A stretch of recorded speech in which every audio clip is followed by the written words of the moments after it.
A pervasive idea that has endured the centuries is that humans are nothing more than animals, just another species. There's nothing that separates man from other mammals except some kind of natural privilege, and therefore he must be contained, muzzled, controlled, and reduced in order to assuage his existential guilt and find balance with nature again. This same reductionist vision of mankind as less than human, which now presents itself as science through different dogmas, was perhaps the dark underlying feature of B.F. Skinner's radical behaviorist theories. He believed that man was no different than rats or pigeons, and therefore it was not necessary to study man, for you could draw all of your conclusions from testing on animals. He believed that humans were inherently blank slates, and that they possessed no free will, but were simply products of their environment and their conditioning. Unlike his humanistic counterparts, he viewed introspective psychology and philosophy as unscientific and therefore unimportant, for how could one measure thoughts and feelings? He believed that psychology must restrict itself to what it can see and what can be manipulated and measured in the laboratory. To him, behavior was shaped and controlled by environment and nothing more. Man is just an empty shell. He devoted his life to proving the conclusion to his thesis. He designed a device called an operant conditioning chamber as a way to conduct experiments on his fellow mammal, the rat. Hungry rats would be placed in Skinner's box and would eventually find and step on a lever, which when activated would drop a pellet of food. Once the rats had made the association between the lever and the food, they would repeat this behavior again and again. Considering the food pellet a reward or a positive reinforcement for the action of hitting the lever, Skinner wanted to see what would happen when he introduced a negative reinforcement into his box. Designing and introducing an electric grid that would shock the rat in the box until it found the lever was the next part of the experiment. He found that the rats would rush to the lever as soon as they were dropped into the box to avoid the electric shock. He then introduced a light which would illuminate before the shock was ignited.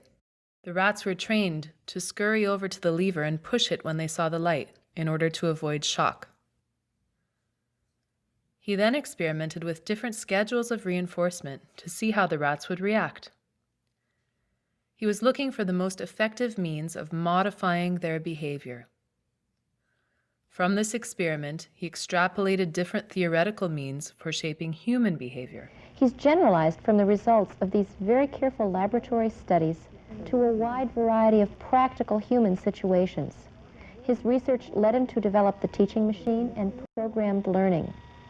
In his novel Walden 2, he describes how operant learning and the theory of behaviorism might be applied in a utopian community. In Beyond Freedom and Dignity, he discusses the need for human beings at this point in history to develop an effective technology of behavior, not to avoid controls, but to analyze and carefully plan the types of controls that determine our behavior. One of the main fallacies of this type of logic is that it does not account for independent thought, behavior, or free will. It assumes that there is no voluntary choice involved, only conditioning. It suggests that some kind of token economy, such as a social credit system, could shape behavior for the greater good. The language masks the actual intention of forcing people into certain behaviors by providing better perks for those who comply and punishing those who do not.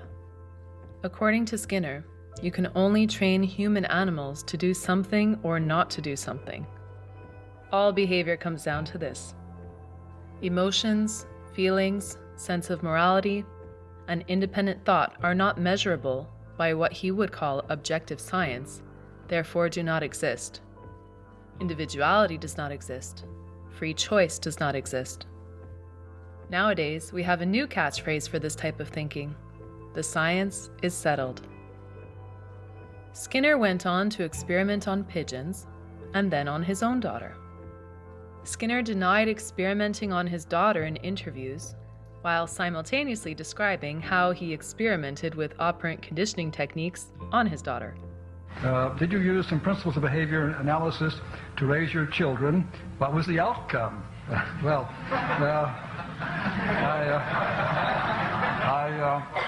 I welcome this question because I like to correct some rumors that go around.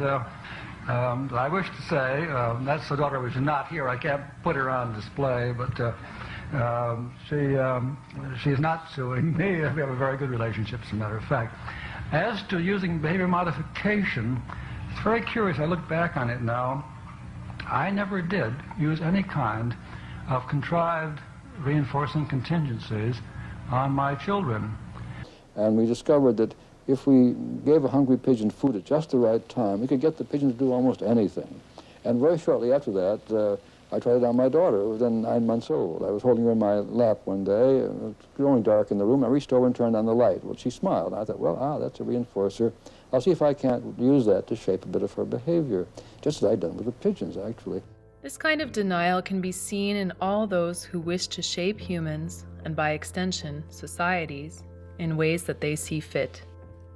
Utopian ideals are always a common fantasy of those who believe that human behavior can be modified and controlled until it is just right. Skinner was no exception.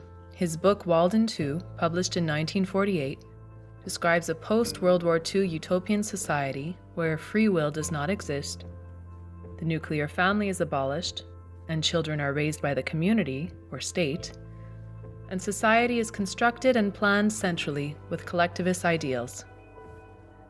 The experts rule, and the citizens all obey. A social credit system ensures that the workers do their fair share, with the most unpleasant jobs providing a higher number of credits as incentive. The scientists conduct social engineering experiments and control breeding of plants, animals, and children. And everyone lives happily ever after. There is a divide between those who believe that man has a soul and possesses free will, and those who believe that man is a tool which should be shaped into whatever form necessary to benefit the greater good of society. This is the existential debate of every era. The flames of authoritarian control and tyrannical ideologies which were smothered in the West when the Berlin Wall fell, left embers that have now been rekindled by those who wish to deny the rights, volition, and sovereignty of the individual once again. Anti-humanistic ideas that propose the same authoritarian methods as Skinner's theories never cease to exist. They thrive in the shadows, where those who see humans as rodents seek new ways to control them, until the opportune moment occurs to represent these ideologies with new names. You've talked about the need for a technology of behavior. Yes, well, we certainly do need one. All the great problems today need a behavioral solution. How are we going to get people to stop breeding so much, to cut down on the consumption of goods that we're running out of supplies and so on, stop polluting the environment, stop beating each other up personally or internationally and so on. These are all behavioral problems, and they have to be solved by something like a behavioral technology, it seems to me. Do we have examples of that technology working now? The upside to the pandemic is in the air. It's cleaner, there's less pollution because we're flying less, driving less, and industry has slowed to almost a halt. Greenhouse gas emissions plunged in April by about 17% overall. In some countries, the drop was more like 40%. That is great news, and it feels like nature is rebalancing a bit. There's a bit of a silver lining to the pandemic. New calculations show the world's greenhouse gas emissions dropped substantially in 2020. Scientists say the reduction is mainly because people are staying home, traveling less by car and plane. Emissions are expected to jump back up after the pandemic. There's no vaccine to protect the world from pollution. That's why the Canadian government is unveiling new measures aimed at reducing our country's greenhouse gas emissions.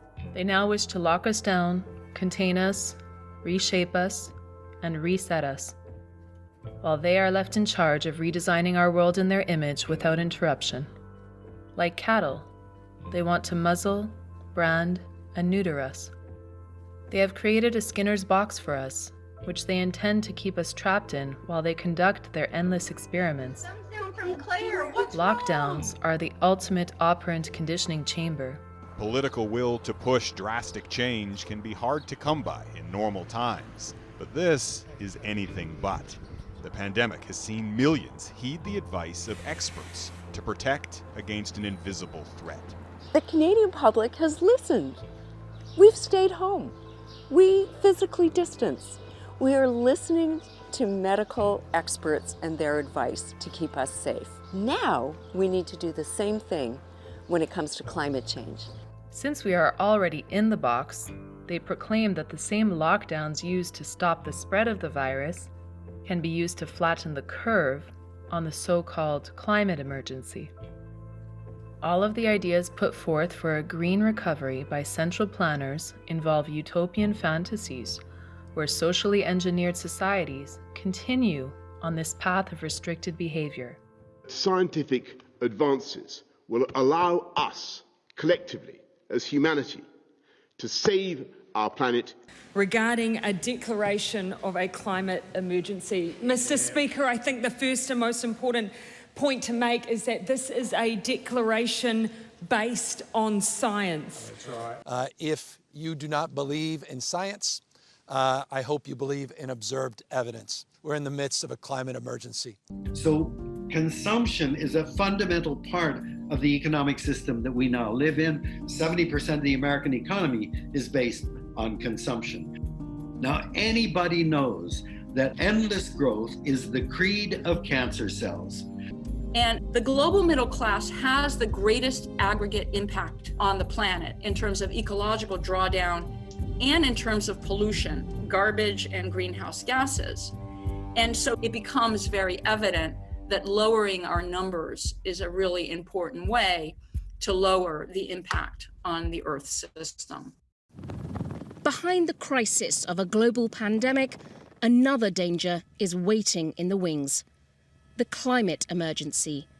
Can anybody still deny that we are facing a dramatic emergency? That is why today I call on all leaders worldwide to declare a state of climate emergency in their countries until carbon neutrality is reached. The science is pretty clear that between 3 and 4 degrees centigrade of global heating above pre-industrial levels, we go into massive net food deficit, structural famine. We are very close to a famine disaster in the United States because of the things that air pollution is doing to change the weather. We have entrained a series of weather changes which now look like we may have a very serious, very large weather change in the United States, which of course will hurt our agriculture tremendously. So we're close to famine in the United States too. Mountains and rivers green are mountains of silver and gold. The pandemic was the way into the box. And if you push the experiment to its logical conclusion, a state of social control and intermittent reinforcement to shape human behavior is the utopian future, which will, of course, be green. We will put even more money in the pockets of Canadians by increasing the price on pollution by $15 a ton per year. Increasing the carbon tax, a key building block of the Liberals' new $15 billion plan to fight climate change. The ambitious plan would change the way Canadians live and do business. There is a fatal flaw in the collectivist ideology of those who would like to be the architects of society. We are not blank slates who operate without consciousness. We are not mindless pigeons who can be trained to do whatever we are coerced to do.